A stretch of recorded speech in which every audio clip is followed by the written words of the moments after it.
the proving information that is obtained from primarily the supervised accounts, day-by-day accounts of new and arising states, can be categorized into the various parts of the psyche, the mind, and the body, detailed in section by section, which is, of course, exactly how Materia Medica appears in our textbooks.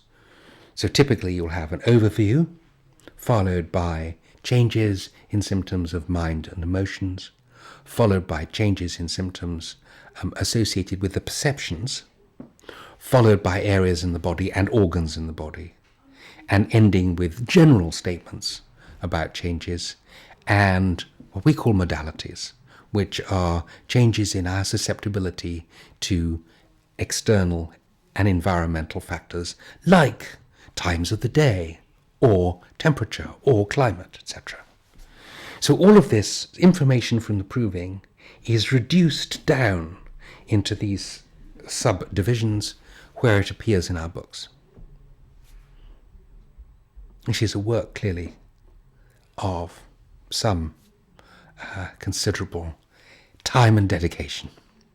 A lot of provings don't get to see the light of day, actually, because this stage of categorization is quite complex and time-costly. The more concordance there is between the individuals in respect of symptoms, the more important those symptoms become. So if out of a group of 15 provers, 5 have a temporal lobe pain as if stuck by a knife, that makes it an important symptom. Whereas if one prover had such a symptom, it would be less impressive, less important. When symptoms are very important, they get underlines, and when they're not, they don't. In fact, there are 4 categories of underlining that are usually used in order to denote that kind of importance. This gives the practitioner an indication of which particular symptoms are most relevant for prescribing, and it is particularly useful in acute work. Because acute, do you remember that concertina on the focusing device of the old-fashioned camera? So when the cameras, the concertinas all squashed up together, symptoms become very intense and short-lived, but that intensity is mirrored by the number of provers who had that particular symptom. So if many provers had that, it's likely to be a symptom that is very intense, therefore it's likely to come up in the acute situation. Another way in which we can develop a sense of hierarchy amongst symptoms, their hierarchy of importance, is through clinical work subsequent to provings.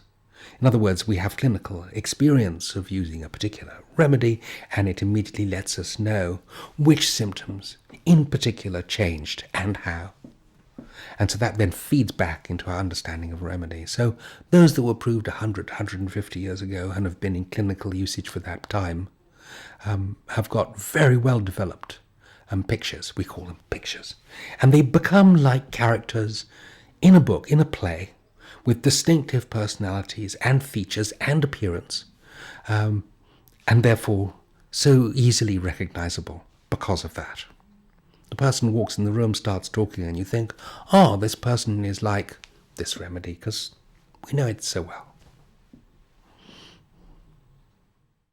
In addition to remedies as portraits of people, I'd like to say that the substances themselves tell us stories, directly, without the need of an intermediary, of a human, to tell the story for us.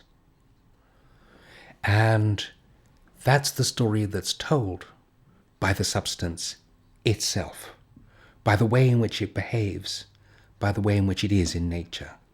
For instance, remedies made from birds that soar into the sky and obtain a view from a far distant place. For instance, remedies made from raptors will have certain features in common, and also in common with certain people. A raptor has a very keen vision, and so will the people who need raptors.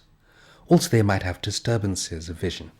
But more to the point, both the raptor and the person needing the raptor will have a need to get away from the material, rather tawdry world down below to this high place in the sky that is closer to spirit.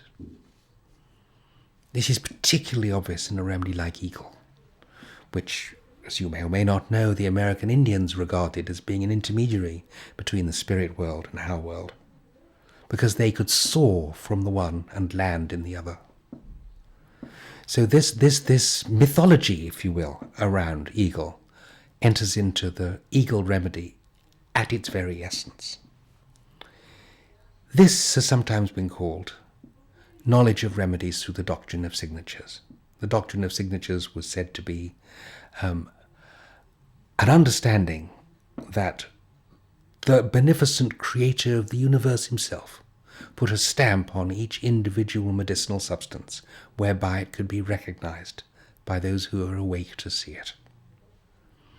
Clearly an old-fashioned idea, but it has embodied within it a truth for all time. We just state it differently today. And we'd say the source substance behaves in a way that gives us the information as to how it may be used